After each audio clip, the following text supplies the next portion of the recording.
So everybody should understand that the Pentagon leaks that have happened here are leaks, not whistleblowing. A whistleblower would have gone to a IG or the news media or something like that. That's not at all what happened here, but we'll get into it. So some of what has been reported about the Pentagon documents leaked may be true, while some of the other information could be disinformation. As a result, not all of the information we're about to report has been independently verified for authenticity. But reporting from last night and throughout the day today has brought much of the reporting on the documents leaks into focus. Beginning with a report from the Washington Post, the leak began last year in an invitation-only Discord group that was formed by about 24 young men and boys who were united by their mutual love of guns, military gear, and God. The administrator of the group began to post messages that were laden with strange acronyms and jargon. According to a member of the Discord group who spoke to the Washington Post on the condition of anonymity, the person they referred to as OG posted what appeared to be a near verbatim transcript of classified intelligence documents. OG said that he got them from his job on a military base and claimed that he spent at least some of his day inside a secure facility that prohibited cell phones and other electronic devices. For those that are in the know, this would be considered a SCIF, a secret compartmented information facility, which is, blackout windows, all matter of protections in there to prevent signals from coming in and going out. Top secret stuff, more or less. He noted that some of the hand-typed documents, the member said, translating intel speak for the uninitiated, such as explaining that no foreign, or NOFORN, being it the information in the documents were so sensitive that it must not be shared with foreign nationals, even if they're part of the Five Eyes. Which Five Eyes are, well, let me double check, because I always, I worked in this. Five Eyes Alliance is, I always get the countries mixed up. So it's Australia, Canada, New Zealand, the United Kingdom, and the United States. Essentially, some of the major key allies that helped win World War II and shared information during that time to defeat the Nazis. They can still are a group, and they're a special group of countries that do share intelligence with each other. So there is that. So even if the member was part of the Five Eyes, which is like, hey, we can share most of the information with this no foreign designator on these top secret documents meant that they could not even get that information. But let's continue on.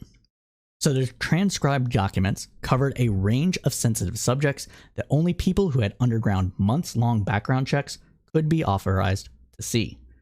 This background check system could probably be shored up a little bit, but essentially what they do is that they interview you to make sure that you're not lying and that you actually swear an oath to maintain the secrets of the United States. And they interview your friends and family and teachers, and depending on how old you are, depends on where they go to get this information. But basically to make sure that you're, generally speaking, an upstanding citizen. And by that, I just mean you're not like a criminal. You don't have any foreign ties that could be risks the disclosure of classified information, etc. Which kind of gives people that are younger a bit more wiggle room, simply because they haven't experienced the world as much, which will be important later on in this segment. There were top secret reports about the whereabouts and movements of high-ranking political leaders and tactical updates on military forces, and geopolitical analysis, as well as insights into foreign governments' efforts to interfere with elections.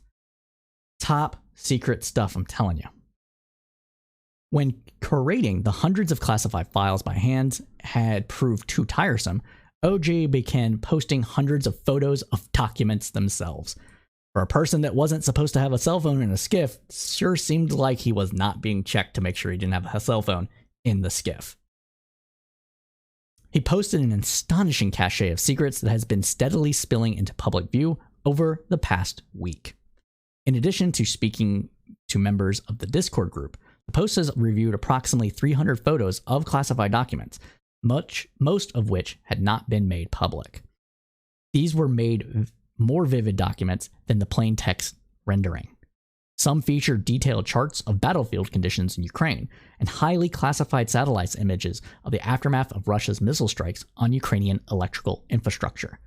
While we all can use Google Earth to see what is inside the area, the satellites that the military has with their equipment on it can get clearer pictures, and also with imagery analysis, people that have been trained to understand what the images are, or using programs to actually do a better job of identifying images, these kind of files would say more about what is being seen and the analysis thereof. So like, say there's like a crater there, well, they'll be able to say, well, this crater could be created by this kind of weapon system or artillery shell or missile or what have you, and the blast radius is X, Y, and Z, and if there was too many people there around there, this is how many casualties could have been done, and what it would take to repair the area to make, you know, the electrical system good again. These are kind of things that could be contained within that information. Not all of this has been made public, but that is some of the stuff that we could see. Other documents, though, outline the potential trajectory of North Korean ballistic missiles, or nuclear ballistic missiles, that could reach the United States as well. Another featured photographs of the Chinese spy balloon that floated across the country in February, which we did a report on, go ahead and watch it, snapped from eye level, probably by a U-2 spy plane, along with a diagram of the balloon and the surveillance technology attached to it. For months, this person uploaded page after page after page of classified US assessments. This guy had way too much access and nobody was monitoring him very well. That is a problem. Again, say what you want about US military secrets and all that sort of thing. I think that everybody can agree that the kind of stuff that was being posted here isn't something that everybody should be made aware of. Right? I think we can all agree there. Some documents suggested that Russian mercenaries had approached Turkey, a NATO ally, to buy weapons to fight against Ukraine. This guy, I'm pretty sure I know what kind of job this guy did, but we'll talk about that later when we get to who this person is. The documents also included maps of Ukrainian air defenses and review of South Korea's secret plans to deliver ammunition to Ukraine. Oh, that's a big one. That's cool. I like that. That's awesome. At least one of the documents appeared to have been printed from Intellipedia, a data sharing system that intelligence analyst agencies use to collaborate and post reports and articles. Intelligencepedia. Oh, man. So, Intelligencepedia is... It's exactly what it sounds like. What I just said. It is Wikipedia for Intel, and it goes back a while. It's really cool system, and, you know, anyways, point is that some of the stuff that's posted on there probably shouldn't be posted on there, but not only that, I don't know why this guy had access to it. Makes me think that he might have been a trainee while he was doing this, honestly. Let's continue on, though. So OG stopped sharing images in the middle of March, but a member of his group apparently began to copy some of those documents that OG posted. On April 5th, classified documents assessing the war in Ukraine were posted on the Russian Telegram channels and the message boards platform 4chan. Then the documents began migrating to Twitter.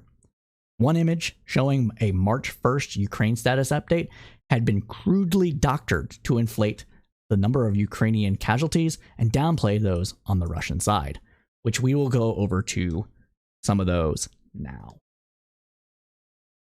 So, here we go.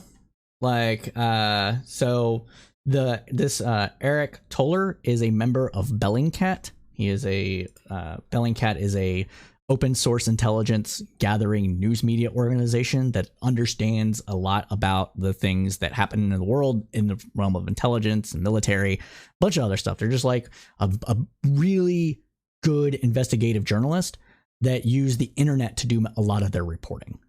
And so this guy is a researcher or training with Bellingcat, which probably means he's kind of like an intern or like not necessarily a Bellingcat fellow, but he does work with them, and he's got some good work here. So we're going to continue on though.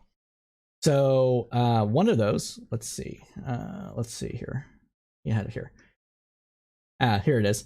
So the second one is blurrier. So here's the thing here. So here's the image. So we're seeing the total assessed losses, 35.5k to 43.5k killed in action, 72 fighters, bombers, 82 rotary wing, 6,004 ground vehicles. Assessed combatants sustainable moderate. Ukraine, 16,000 to 17,000 killed in action, 60 Ukraine bombers, 32 blah, blah, blah, right? And what they did on the doctored image, they literally just transposed the 6 and the 1. All they did was just transpose these in Photoshop. They made it from 1 to 6 and 1 to 7 to 6, 1 and 7, 1 to try to inflate the Ukraine numbers. Oh my god, they just flipped the order of digits, 16 to 61. How lazy. And it was very poorly done at that. You didn't get to see me the whole time because my camera's on. Let's go fix that. All right. And then let's fix this. There we go. So yeah, that is what we're kind of seeing here. It's kind of ridiculous, right? There's other stuff. So the earliest versions of the unedited leak can't find on 4chan of all places. Also has an additional map of the situation in Bakhmut that isn't in the copies being spread on Russian Telegram channels. The guy was posting these docs to win an argument against another 4chaner. No. Like, look at it. Like put this dude in the post Hall of Fame if he is sent to a CIA black site in Poland for posting these on 4chan to win an argument against peeps and anime Pepe and anime avatars. Like, literally, like, outnumbering Yukis on all fronts, and Russia is only able to make marginal gains. It's fucking over, Zisters, which is basically how they talk about Russian troops in Ukraine, and then the guy goes on to say Yukis are outnumbered here 3 to 7 to 1, and Russia isn't able to do anything about it. No, can we assess that this is fake? No, they're not winning. Source this dick. At least my piece of paper is more credible than hearsay. These are the kind of people that were getting this information. This was posted on 4chan. That is wild. Because it just shows the kind of people that were engaged in these arguments and on this Discord server, and it gives credence that this was literally just some random dude sharing the information, which again, we'll get into later. But let's continue on. Let us continue on. So NBC News obtained more than 50 of the documents, which appear to be briefing slides for the U.S. military's joint staff based on information from a range of U.S. intelligence agencies.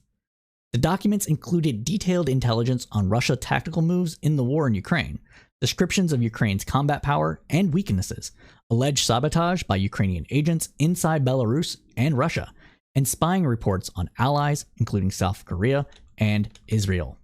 Something that has been an open secret since WikiLeaks, basically.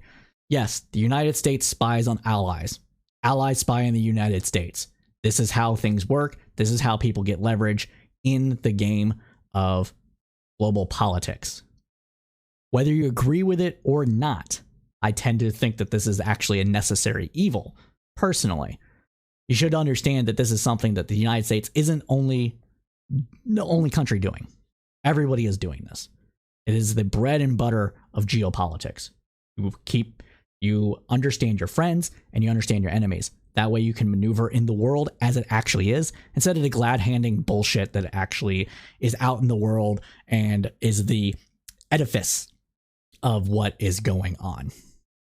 If that makes sense. And I think it does. Now, much of the intelligence reporting documented signals intelligence, or electronic eavesdropping, as a source of information, a crucial tool for America's spy services. SIGINT. In other words, capturing of cell phone information, text messages, all sorts of stuff. You know, all the stuff that Snowden talked about, that's what they're talking about here. But now, let us talk about the identity of the leaker. As of this afternoon, the New York Times reported that the leaker had been identified as 21-year-old Jack Teixeira. Teixeira is a member of the intelligence wing of the Massachusetts Air National Guard, who was promoted to Airman First Class in July of 2022. So Airman First Class is the Air Force's equivalent of a private first class, which is 3 ranks up. So below NCO, below specialist, a person that has very little in the way of responsibilities in charge of other people, like is making their military career and progressing in a normal way. Basically, before getting to an NCO, at least in the Army, I can't say too much about it on the Air Force side, but at least in the Army, if you basically don't mess up or get caught messing up, then you'll get automatically promoted to this by your second year of being in the military. As a regular enlisted person, the Guard is a little bit different, but not by much when it comes to this sort of thing. And it also leads me to believe that this person is a young trainee kind of person. This person is probably on their first assignment after getting out of the schoolhouse, which means if he's doing this for years, he was doing this while attending his MOS training. MOS is the job that you do in the military, and the Air Force does their MOS training similar to the Army, similar to other branches of the military. It can, and generally speaking, intelligence training. If he is the equivalent of a SIGINT intelligence analyst, would be roughly 7-8 months. All source intelligence analyst is a little bit shorter. I believe that's 5 to 6 months. Not shorter by much, but a little bit shorter. He looks like this. That is a child. I've taken those kind of selfies. I was not a child when I took my selfie, but this person, this is a child. This is somebody that is under the age of 21 in this photo. That is a barracks room photo. And if he's in the Guard, he's not in a barracks anymore.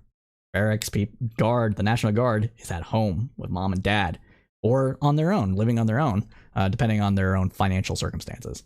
This guy was doing this in training. That's where that photo came from. All right. Well, let's continue on. So this afternoon, an armored vehicle and about a dozen uniformed officers, most wearing tactical gear and holding weapons, were outside the cordoned-off home of Teixeira and his parents. See, told you, he was living at home. Teixeira was arrested at 2:30 p.m. Eastern Standard Time this afternoon. So here's the arrest of the child. And I'm calling a child because he's under the age of 25. And so anybody under the age of 25, you're a child to me because I am in my 30s. But yeah, this person fucked around and found out, shared information, intelligence information on the internet for clout. And I say for clout because even though he wasn't trying to necessarily get famous, well, he's famous now, but he was doing it to feel like probably feeling like a big somebody in his Discord group of friends, and it made him feel important. That is because it was only shared in this very small, select group of people on a Discord server who probably all gave him, handshakes, glad hands, smacks on the back, stuff like that, in order for him to feel important. Honestly, that's what it seems to boil down to at this juncture. At a news conference this afternoon, Attorney General Merrick Garland said that Teixeira was arrested in connection with the, quote, unauthorized removal, retention, and transmission of classified national defense information. While Teixeira likely began posting his documents looking for clout among the members of his Discord server, he now finds himself at the center of an extremely serious investigation by America's top Homeland Security agencies. And this is very serious, right? So people are going to be like, oh, why didn't Hillary Clinton get arrested like this? Why didn't Trump get arrested like this? Because Hillary Clinton and Trump, well, as of we know right now, did not share that information with people that were not supposed to have it. From what we know about Trump didn't right now, as of right now, this could all change, and there's not reason to believe it won't, but as of right now, didn't give the secrets away to other people that weren't supposed to have them. He might have tried to keep them like a memento. It's possible that he was selling them. That's possible, but we don't have information right about that right now.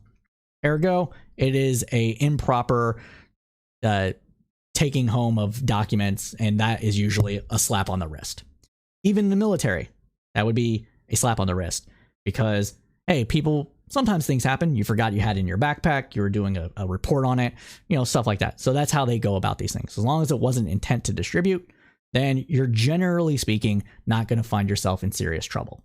You could lose your security clearance, but that doesn't mean you'll be dishonorably discharged, put into Leavenworth if you're in the Army, wherever hell the Air Force keeps their prisoners, that sort of thing. These are not necessarily felonies when it is not meant to distribute.